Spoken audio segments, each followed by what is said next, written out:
Žmonės, tarkim, jeigu turi prastus langus, tai priekinius langus reikia susitvarkyti tik tiek, kad jie tiesiog gal toliau negestų, nebūtinai turi būti kažkokie labai sandaros ir estetiški, jeigu nėra galimybių kažkokiu ir labai, jeigu nori kažką keisti, tai vidinė varčia, tarkim, jau yra dubeltas, tarkim, prarastas arba ten kažko nėra ir keisti šiuolaikinį langą, tai jį galima tiesiog dėti kaip antrąjį langą. Jis lygiai taip pat atliks dubelto sandarę funkciją ir ką jie turės labai gero, tai yra vertybė yra tarpulangis.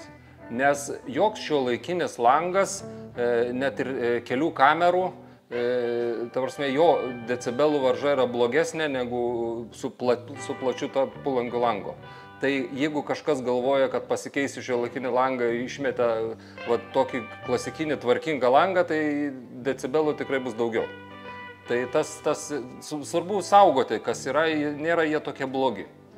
Čia yra avies vilnos virvelės, jos Skandinavijoje yra gaminama šita vilnos dalis, kuri netinka siūlam. Jinai yra šiurkšti, kuri alėjuota yra ir nebijo vandens ir jinai praktiškai amžinai yra.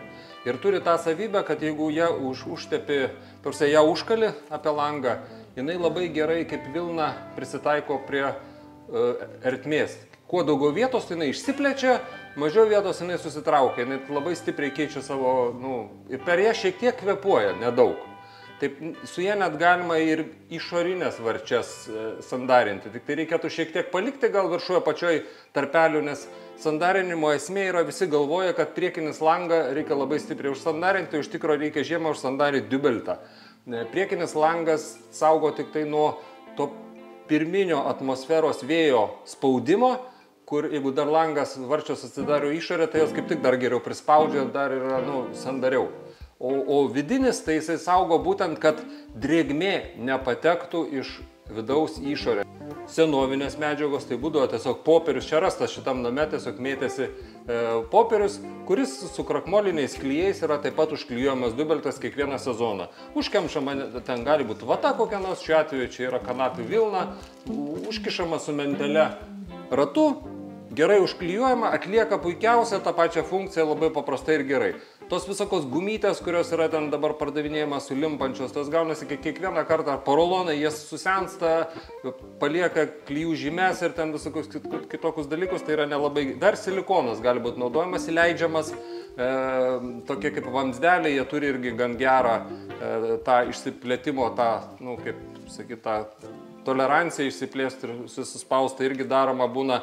Jeigu nėra taip saugotinas, tas langas įfrezuojama būna, įstatoma kaip duryse, arba tiesiog papildomai, kaip čia apačioj padariau, yra prikalamas pagaliukas. Šiuo atveju aš kaliau šičia ne ant staktos, ta prasme ne ant palangės dėl to, kadangi valymui trukdys ir vasarą yra labai nepatogu, tai šita vieta būtų kalama čia ir aš pagal esamą situaciją, kaip pagal gulščiuką pasidaręs tą tolerancinį tarpą, aš iš karto žinau, kad aukštis yra tas. Aš galiu net dėti ir kelis šniurelius dėl sandarumo, bet šitose pusėse, jeigu norisi papildomo sandarumo, galime dėti nedidelius tokius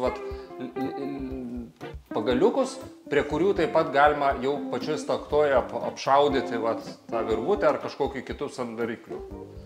Tai pagrindinės yra taisyklės ir tada būtent gaunasi, kad išorinis langas truputį vėdinasi, ir nebūna to būtent kaip visi sako, kad labai rasoja ir verkia langai.